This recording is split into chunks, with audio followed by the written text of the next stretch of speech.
help me reach 1,000 subscribers.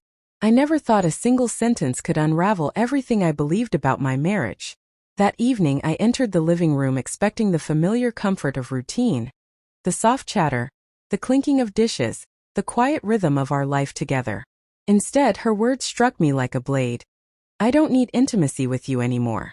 They hung in the air, deliberate and cutting, leaving no room for denial. I said nothing. I didn't argue, didn't beg, didn't try to reason. I simply allowed the weight of her statement to settle over me, letting it resonate without granting it the satisfaction of a reaction. For a brief moment, the room felt colder, the shadows longer. My mind replayed small signs I had noticed, the way her gaze avoided mine, the laughter that no longer reached her eyes, the subtle distance that had been growing between us. Yet hearing it spoken so plainly made everything painfully real. The life we had built, our shared dreams, seemed fragile, almost imaginary. I didn't confront her. Instead, I left, claiming the need for fresh air. The city lights offered a strange comfort, a temporary refuge from the tension at home. Walking alone, I realized silence could be its own statement.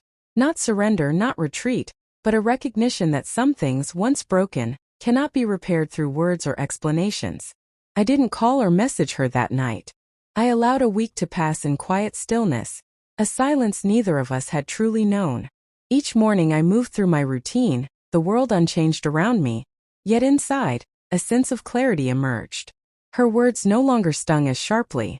I understood that she had made her choice, and now it was my turn to honor mine.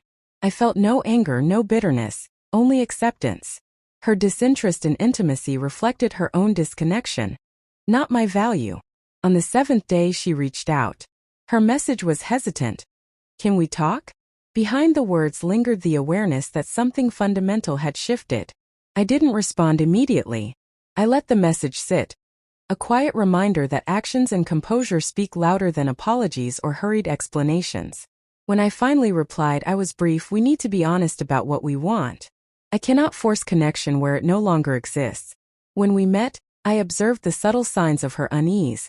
The nervous glances, the halting sentences, the pauses where our laughter once filled the space. The intimacy we once shared had been replaced by quiet tension, a fragile acknowledgement of the distance she had created. Through it all, I remained calm, listening and observing rather than pleading or reacting. My steady presence contrasted sharply with her uncertainty, revealing the impact of careless words and the quiet power of restraint. She tried to explain, searching for reasons, excuses, anything to justify the walls she had built. I nodded occasionally, but my mind was elsewhere. I wasn't there to argue or convince her to feel differently. I was there to witness a truth laid bare. A connection she no longer desired, and a man unwilling to sacrifice his dignity for temporary comfort. Her awareness of my absence was evident. The desperation she once expected, the pleading, the attempts to repair what was broken was gone. In its place was clarity, resolve, and the quiet strength of someone who knew his own worth. She looked at me with a mix of regret and disbelief. It wasn't triumph. It was a reflection of the reality she had ignored too long. By the time we parted, nothing had been resolved, yet everything had shifted. I walked away composed, understanding that some lessons come only through absence, and some bridges once crumbled cannot be rebuilt. Her realization would unfold in time, but mine was already complete. Returning to my life, I felt a calm I hadn't known in years. Silence had become my ally, distance my teacher, and dignity my reward. She would remember the week I let go, not with anger or sorrow, but with the undeniable truth that some things once broken cannot be mended. In that quiet I found freedom,